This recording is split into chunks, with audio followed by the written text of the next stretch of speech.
She was a drifter with scar on her face, until a cowboy loved her, unaware she owned half the state.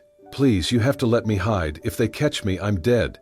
"Ma'am, I don't know what kind of trouble you're in, but bleeding in the middle of a cattle trail ain't a good way to hide." Jace Carter pulled his horse to a halt, the beast snorting at the sudden tension in the air. The sun was beginning to dip low over the Texas hills, casting long shadows through the dust. In the middle of the dirt path, tangled in brush and bleeding from a wound on her side, was a woman. Her hair was matted with sweat and dirt, her clothes torn and stained, and her face, marked by a long, cruel scar that slashed from cheekbone to jawline, was twisted in fear. He dismounted slowly, keeping his hands where she could see them. "Name's Jace. I ain't gonna hurt you," he said. The woman backed away, one trembling hand gripping her side, the other raised as if to warn him off. "They're coming, please." From the distance came the faint rumble of an engine. A truck, maybe two. Jace's eyes narrowed. He glanced toward the road behind him, then back at the woman. "What's your name?" he asked, already pulling his canteen from the saddlebag. "May," she whispered. "Well, May, we don't have time for explanations. Can you ride?" She hesitated, then nodded faintly. He helped her up onto his horse, lifting her as gently as he could despite her flinch at his touch. Once she was settled, he climbed up behind her and steered them off the trail, away from the sound of the approaching vehicles. He led them through the scrub brush, weaving between mesquite trees and dry gullies until his ranch came into view, a patch of land half swallowed by wilderness, with a weather-beaten barn, an old windmill, and a main house that had seen better decades. He brought the horse to the side of the barn and slid off, then helped her down. "You'll be safest here," he said, leading her into the back of the barn where a disused tack room sat in shadows. It still smelled of old hay and leather. "You'll need to stay quiet. I got a few hunting rifles, but I'd rather not get into it if we can avoid it." May sank onto a bale of hay, wincing. "You're hurt," he said. "I'll live." He hesitated, then nodded and shut the door gently behind him. Minutes later, headlights swept across the front of his property. Two matte black pickup trucks rolled up the drive and came to a grinding halt. Men stepped out, 4 in total, wearing dusty boots, military haircuts, and expressions too cold to belong to neighbors. Jace walked out onto the porch, casually sipping from a chipped mug. "Evening," he said. One of the men, taller than the rest and clearly the one in charge, stepped forward. "We're looking for someone. Seen a woman come through here? About yay high, dark hair, scar on her face." Jace furrowed his brow and shook his head slowly. "Scarred woman in this part of Texas? Can't say I have. I've only seen my cows today and they ain't talking." The man didn't laugh. "She's dangerous, may be armed. Might have taken something that don't belong to her." Jace squinted at the speaker. "Ain't no one come by here. Just me, this land, and my stubborn old gelding." One of the men walked around the porch, peering toward the barn. "Mind if we take a look?" the leader asked. "I do mind," Jace said, stepping down onto the dirt. "Private property." The two men locked eyes, tension simmering. The hum of cicadas filled the silence. Finally, the man stepped back. "You see anyone, you let us know." "I'll holler real loud," Jace replied dryly. The men climbed back into their trucks. Engines revved, tires spun, and they disappeared down the dirt road in a cloud of dust. Only when the sound faded completely did Jace turn and walk back toward the barn. Inside the tack room, May sat motionless in the corner, her eyes wide, her breathing shallow. He knelt beside her and placed the mug of water in her hands. "They're gone. For now." She looked up at him, voice cracking. "Why'd you help me?" Jace shrugged. "You looked like you'd been through hell. I ain't the type to let someone get dragged back into it." May clutched the mug tightly. "If they find me here, they'll kill you too." Jace met her gaze, steady and unafraid. "Then let's make sure they don't." The days that followed moved slow, like syrup down a tree in spring. May didn't say much, but her presence grew into the rhythm of Jace's ranch like she'd always belonged there. She rose with the sun and worked without complaint, mending fence wire, hauling feed, even cooking meals that surprised Jace with their balance of simplicity and skill. She knew how to shoe a horse, how to properly wrap a rope, how to clean a rifle without fumbling, not the kind of knowledge that came from drifting from town to town. And yet every time Jace looked at her, he saw a woman carrying something too heavy for one pair of shoulders. She never took off the faded red scarf she wore around her neck, always tugged slightly to one side so it half covered the long scar on her left cheek. On hotter days, she let her hair hang low over her face instead, always angling herself so people, well, mostly Jace, would not get too good a look. Jace noticed, of course, but never mentioned it. He wasn't one for pushing. What he did instead was pay attention.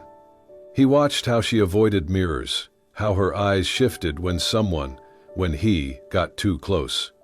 But he also saw how gently she brushed the horses, how she hummed under her breath when making coffee, how she paused to look at the sky when she thought no one was watching.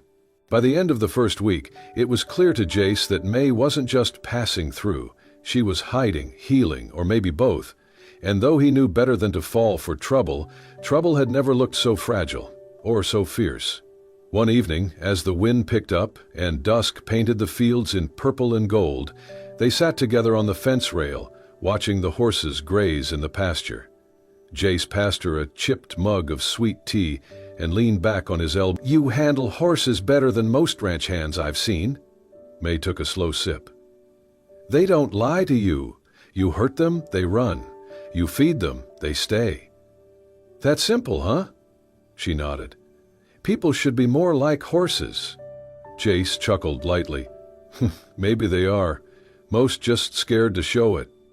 May stared out at the pasture. "This one," she said, pointing to the roan mare with the white blaze. "She startles every time she hears boots behind her. You see that?" Jace glanced at the mare and nodded. "Yeah." "She was beaten," May said softly. "I can tell. Horses remember pain, even when the wounds heal." Jace looked at her. She wasn't talking about horses anymore. May continued, her voice nearly swallowed by the breeze. "She's always listening for what might come next, never trusts the silence." He didn't say anything. Just let the silence sit between them without pressure. Then she turned to him, eyes shadowed. "I'm the same. I flinch at footsteps. I wake up ready to run. I can't stand the sound of shouting." Jace leaned forward, resting his arms on his knees. "You're safe here, May." She shook her head slowly. "You don't know that." "I do," he said gently, "because I've seen fear, lived with it long enough to know when someone's running from more than just danger." She swallowed hard. Her hand went to the scarf, tugging it a little tighter. Jace noticed, and for the first time, he spoke the truth she probably feared hearing. "You can cover that scar all you want," he said, voice calm but certain, "but you don't need to hide who you are around here." May blinked fast, then looked away. "You say that now. I'll say it again tomorrow, and the next day too," he said. "Not because I pity you, but because you're more than what hurt you." The mug trembled slightly in her grip. She set it down and stood, brushing hay from her jeans. She didn't thank him, didn't nod, didn't cry. But as she walked back toward the barn, the scarf slipped just enough for the last of the light to catch the edge of the scar, and for the first time, she didn't pull it back up. It was nearing sundown when Jace reached for the canvas duffel May kept tucked behind the feed barrels in the barn. He was searching for extra rope, but instead his hand brushed something small and cold. He pulled it out. A silver locket, worn and old, with delicate engravings that caught the dim barn light. He turned it over. On the back, in elegant cursive, were two initials, M.M. He didn't open it, didn't need to. Something in his gut said this locket wasn't just jewelry. It was a name, a past, a secret. Later that evening, he set the locket gently on the kitchen table between them. May stared at it like it was a loaded gun. "Found this while looking for rope," Jace said quietly. "Didn't open it." She didn't move. Didn't speak. "I figure if you've got a different name than what you told me, I won't hold it against you. But I won't ignore it either." May exhaled slowly, then pulled the locket toward her. Her fingers trembled as they touched the metal. My name isn't May, she whispered. It's Meredith. Meredith McCallan. Jace didn't flinch, just waited. She took a deep breath, then began. My family owns more land in Texas than some countries. Ranches, oil rights, old money stretching back generations. My father ran McCallan Holdings like a kingdom. After he passed, my brother took control of the board and started selling off land illegally, hiding money, cutting dirty deals. I found out, her voice caught, but she pushed forward. I threatened to go public. He offered me a deal, go silent, take a cut, and disappear. I refused. That night I was drugged. When I woke up, my car was in a ravine, on fire. If I hadn't crawled out in time, they would have declared me dead. Jace leaned forward. And the scar? She touched her cheek unconsciously. From the crash, and maybe from the betrayal more than the glass. She opened the locket then, and inside was a photo, an old one, of her younger self, smiling with her father beside a horse, both dressed in full Western regalia. I ran, she said, took files, flash drives, documents, everything that proves what they've done. I've been hunted ever since. Jace sat back, processing. So why here? Why this place? I didn't plan it, she said. My truck broke down 3 towns over. I ran when I saw them again. I didn't mean to stumble into your land. But you stayed, she nodded, because for the first time in my life I could breathe. I wasn't a name, I wasn't an heir. I was just May. She rubbed her face, frustrated. I have money, I have power, I have land I technically still own. But none of it matters. I don't sleep through the night. I flinch at every knock. I keep waiting for someone to drag me back into that life. Then her voice cracked, and the walls she had built crumbled in a single sentence. I have everything, except peace. Her head dropped into her hands as the tears came fast and raw. Jace reached across the table and took her hand, firm but gentle. Then we start there, he said softly, with peace. She looked up, eyes red and tired. You're not scared? Not even a little? Course I'm scared, he said, smiling faintly. But fear never stopped me from doing what's right. She gave a broken laugh, wiping her cheeks. You're either brave or stupid. Bit of both, he replied. She squeezed his hand. Thank you. You're welcome, he said. Now finish your tea. You've got land to defend and a world to take back. But not tonight. Tonight, you rest. And for the first time since she'd run, Meredith McCallan let herself believe that maybe, just maybe, she wasn't alone anymore. The fire came just after midnight. It started with the low crackle of dry wood igniting in the night wind, followed by the sharp scent of smoke that curled beneath the doors of the main house. Then came the horses, whinnying, frantic, hooves thundering as the blaze lit the darkness with hungry orange teeth. Jace bolted upright in bed, heart pounding. He threw on his boots and shirt, grabbed the rifle by the door, and burst outside. The barn was burning. Flames clawed at the old roof, sparks shooting toward the sky. His first thought wasn't the structure, it was May. She'd taken to sleeping in the tack room some nights, saying the silence helped her think. May, he shouted, but she was already running toward him from the opposite side, her face ghost white in the firelight. They're here, she panted. I saw them, at least 3, circling. They set it on fire. Before Jace could respond, a gunshot cracked through the night. A bullet hit the dirt near his feet. Run, he barked, pushing her behind the water trough. Get to the back pasture. Follow the creek. What about you? I'll buy time. Before she could argue, he was already moving, cutting around the smoke, firing a warning shot toward the shadow near the barn.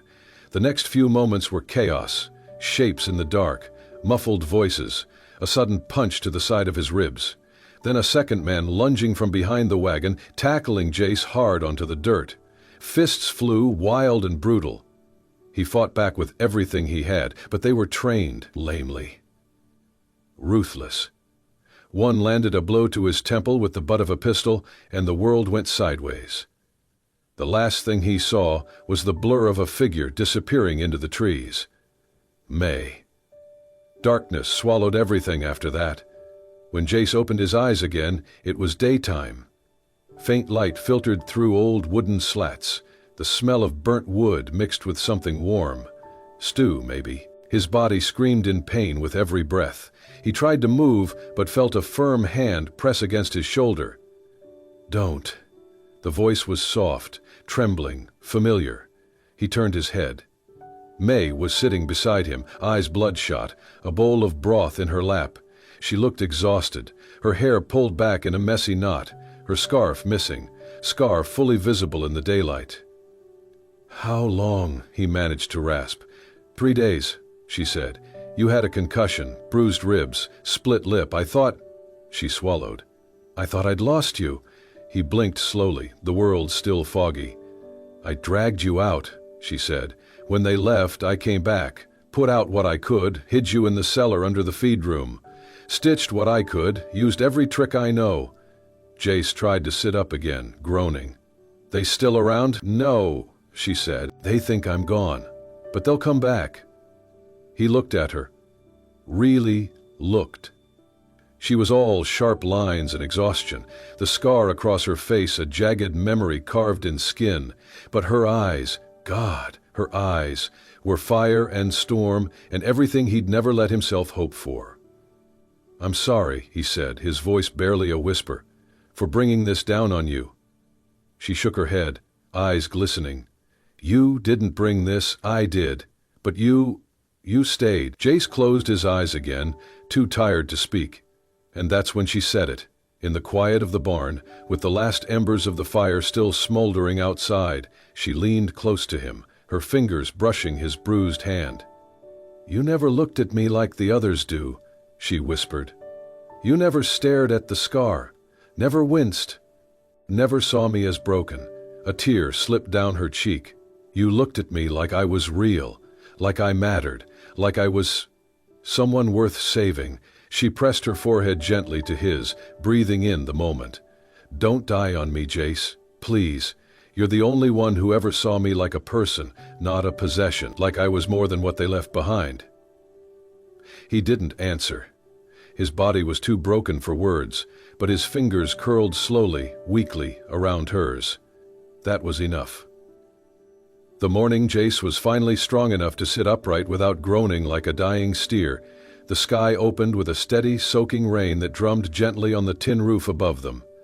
It was the kind of rain that softened the world, muting everything but the steady rhythm of nature. Inside the old feed room, converted now into a makeshift recovery space, it was warm and dim, the scent of rain mingling with wood smoke and herbs steeping in a kettle. Meredith, still known as May to the world outside this ranch, stood near the small window, arms crossed tightly over her chest.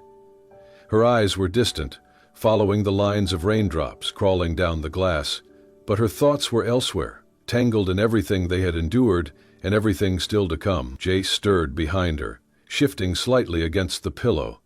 His voice, hoarse but dry with stubbornness, broke the silence. "You know, you could have let me rot in that ditch." She turned slowly, her mouth twitching into the smallest smile. "Believe me? I considered it." He grinned, even though it made his ribs ache. "Yeah, can't say I blame you." Walking over, she handed him a chipped mug of tea, warm and sweetened with just a bit of honey.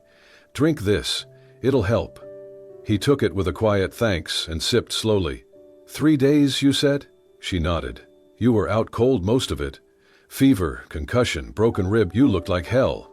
I feel worse." "But you're alive." Jace looked up at her, eyes steady. "Because of you." She shrugged, but didn't deny it. Her hair was pulled back in a loose braid, damp from stepping outside earlier, and she had stopped wearing the scarf. The scar across her cheek was now as much a part of her as her voice, her walk, her gaze. She didn't hide it anymore.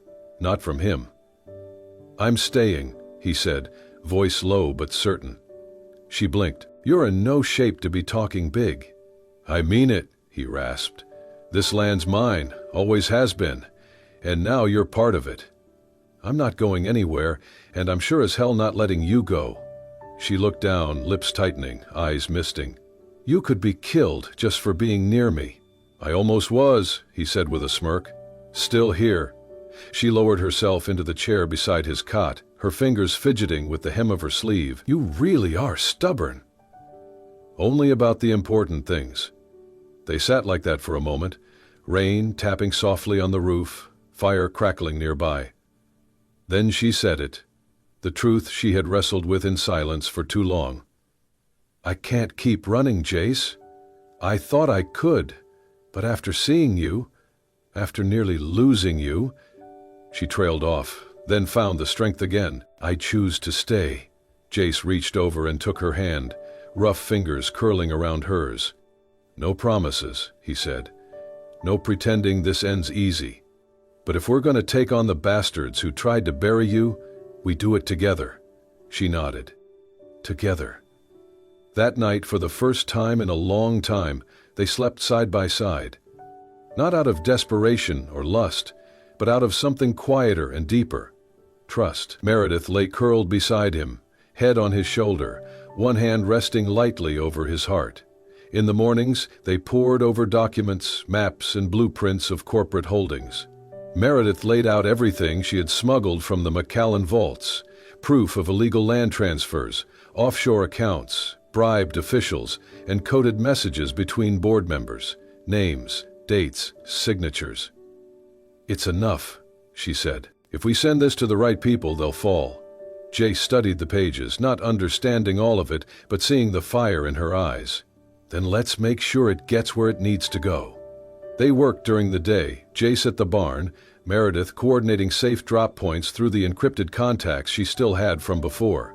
At night, they cooked together, shared stories in low voices, and rebuilt the trust that had been stolen from both of them by people they once loved. They didn't talk about love, not yet.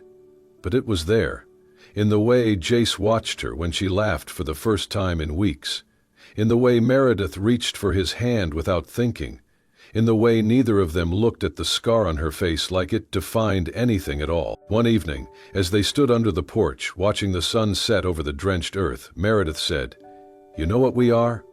Jace glanced sideways. "What?" "Two survivors," she said. "But I'm done surviving. I want to live." He smiled faintly, the kind that reached the corners of his eyes. "Then let's live, darlin'. Let's live so loud the bastards hunting you wish they stayed in hell."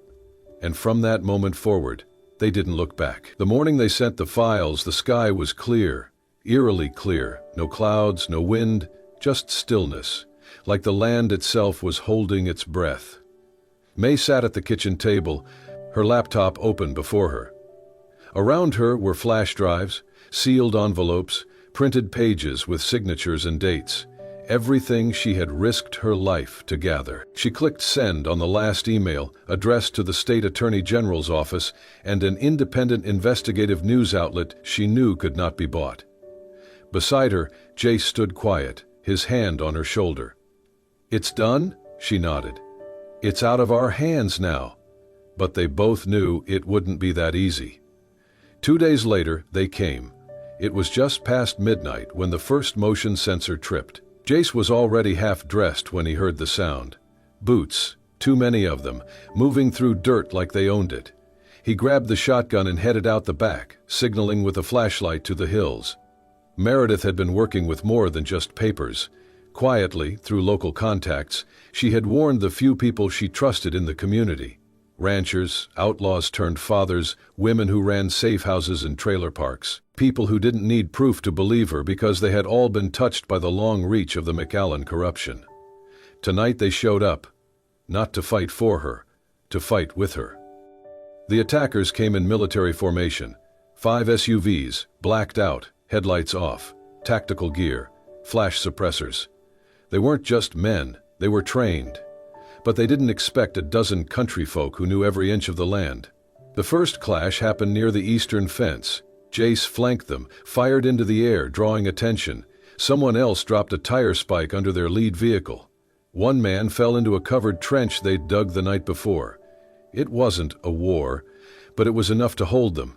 Meredith was in the barn, safe behind the steel-reinforced tack room. She didn't want to hide, but Jace made her swear it. "You're not dying for this. Not here. Not now." By the time the sheriff's backup arrived, Alerted via a burner phone Meredith had smuggled to a friend in the DA's office, the skirmish was winding down. 3 of the attackers were on the ground, zip-tied with baling twine. 2 had fled and were caught by locals with rifles and cold anger in their eyes. The sheriff didn't ask many questions. The files Meredith had sent had already reached his desk. What he saw tonight confirmed everything. By sunrise, the news had broken. McAllen family implicated in statewide land fraud scheme. Investigations were underway. Subpoenas had been issued. Arrests followed. And then came the final blow.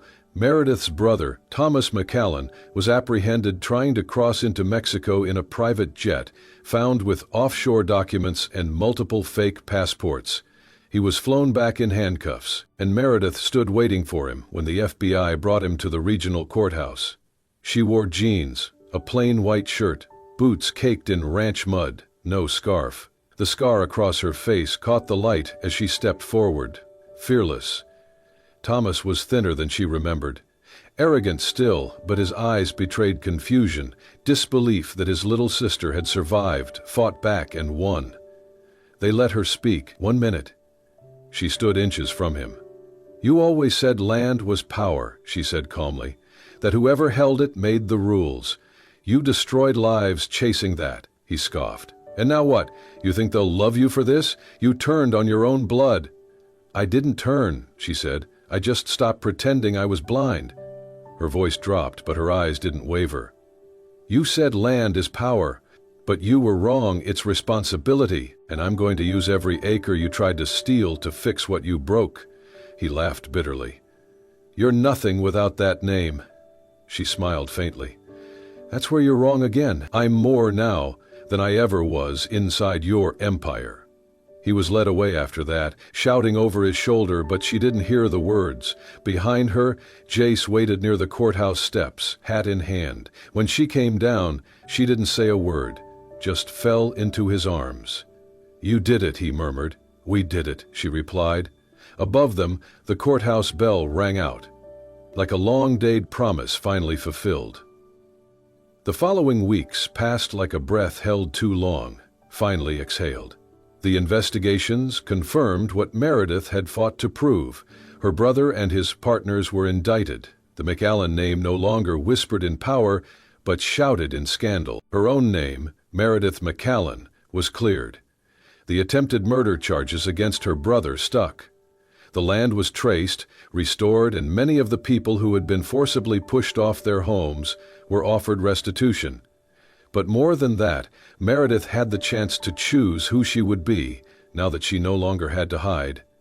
She chose May. It was the name she wore when she first felt free, when she first felt loved, not because of a title or lineage or last name, but because of who she was at her core. With her name restored and legal protection secured, she declined every interview, every invitation to return to high society. She refused to be the face of redemption for a dynasty she no longer cared to claim. Instead, she filed a series of quiet land deeds, restructured trusts, and redirected the wealth once hoarded by McAllen Holdings into something new, something real. Dust Haven Ranch was reborn. The barn was rebuilt. The fields were refenced. The house was patched and painted, still humble but warm again. But the biggest change wasn't in the buildings, it was in the people. May and Jace opened their gates to the ones who had nowhere left to go. Women who had escaped abuse with nothing but their kids. Farmers who had lost land to bad loans and broken promises. Teenagers living in cars, out of school, out of hope. Dust Haven became more than a ranch. It became a refuge. Jace taught the boys how to build fences, how to tend to horses, how to fix an engine with little more than grit and duct tape. May taught the women how to read legal papers, how to reclaim their names, how to look at the mirror and not apologize for the past. Together they built more than a home. They built a beginning. One evening, as the sun dipped low and gold poured across the hills, Jace and May stood by the newly finished split-rail fence, watching a group of kids chase each other across the pasture. Jace reached into his shirt pocket and pulled out a small velvet pouch, weathered at the corner. He turned to her. "I don't got much," he said. "Never did. But I've got this." Inside was a ring, silver, simple, with a small piece of turquoise set into the band. Not flashy, not expensive, but worn with history and care. "It was my ma's," he added. "My pa gave it to her before they ever had a house. Just had land, and sky, and promises." He gently took her hand and slipped the ring onto her finger. "I don't need a church," he said quietly. "Don't need no crowd. Just land, sky, and you saying yes." May looked down at the ring, her breath catching, then up at him, his weather-worn face, his honest eyes, the steady way he stood with her, never in front, never behind. She didn't cry. She smiled, wide and real. "Yes," she said. And for the first time since her life was torn apart, it didn't feel like an ending. It felt like home. 1 year later, Dust Haven Ranch had become something no one, not even May, could have imagined. Once a quiet, half-burned property on the edge of nowhere, it now pulsed with quiet life. Rising smoke from the cookhouse, soft laughter echoing from the barn, and the rhythmic thump of boots on red earth. The land hadn't changed much. The hills still rolled gentle and wide, and the sky still stretched so far it felt like a second ocean above them. But the people had changed. Or maybe they'd just been allowed to heal. Jace and May lived in the same old house, repaired but not replaced. It was part of their promise to never forget the cracks they'd climbed out of. May had never returned to the McAllen estate, never reclaimed her former home. This place, these acres, these fences, this wind, this was home now. And she wasn't just surviving it, she was building it. May used the land she owned not to divide, but to gather. Over the past year, she'd quietly transferred parcels to a new foundation, the Haven Trust, funded entirely by the McAllen inheritance she had chosen to repurpose. She built a small schoolhouse at the edge of the property where children from broken homes learned not just reading and writing, but trust and compassion. Next to it, she erected a legal aid center in a whitewashed trailer where women from miles around came to untangle the messes of paperwork and pasts. On the north side of the ranch, a sanctuary for injured horses and abandoned animals took shape, a symbol of what Dust Haven was really for. People who had been discarded, bruised, hunted, they came here, and they stayed. Jace kept things running, fixing tractors and broken fences, teaching the boys how to repair engines and break wild horses without breaking their spirits. He never liked attention, never took credit, but everyone knew that without him, the heart of the place would beat a little quieter. He and May shared a love that needed no ceremonies, no rings beyond the one she wore on her left hand. Their connection was built in silence and soil, in firewood stacked high, in bruises wrapped carefully, in laughter shared over burnt coffee, and the scar on her face, it remained. Faint, silvered, a memory etched in skin. But it no longer defined her. The children didn't ask about it. The women saw it and nodded like they understood, and Jace, from the very first day, had looked through it like it was never there. "Scars fade," he'd said once, brushing his thumb across her cheek. "Love doesn't." One evening, as the sun melted into the horizon and the air turned golden and soft, May stood near the stables holding the reins of 3 small horses. Around her were 6 children, barefoot, giggling, eyes wide with a joy they'd forgotten was possible. "Easy now," she said gently, helping one little girl into the saddle. "Let the horse feel your weight. She'll carry you if you let her." The girl clutched the horn tightly. "What if I fall?" May smiled. "Then we get back up. That's what we do around here."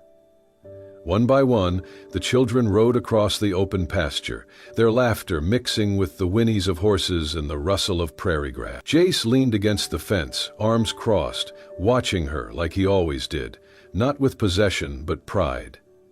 As the sky turned to fire, May rode behind the children, her own horse moving slow and steady, her silhouette long against the light.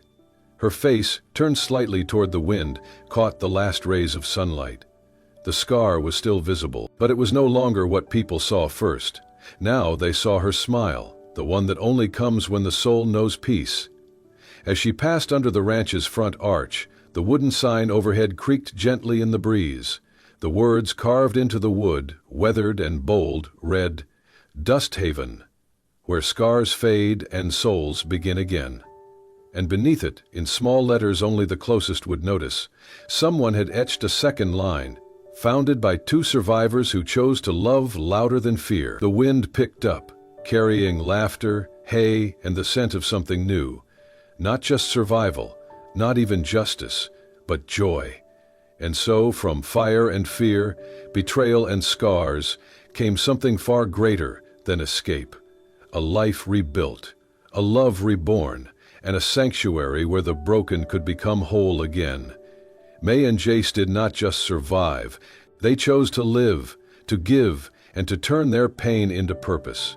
If this story moved your heart, reminded you of the strength it takes to heal, and the beauty of love that sees beyond scars, then we invite you to be part of our journey. Subscribe to Soul-Stirring Stories for more tales of resilience, redemption, and the quiet power of human kindness, because here, every story is a second chance.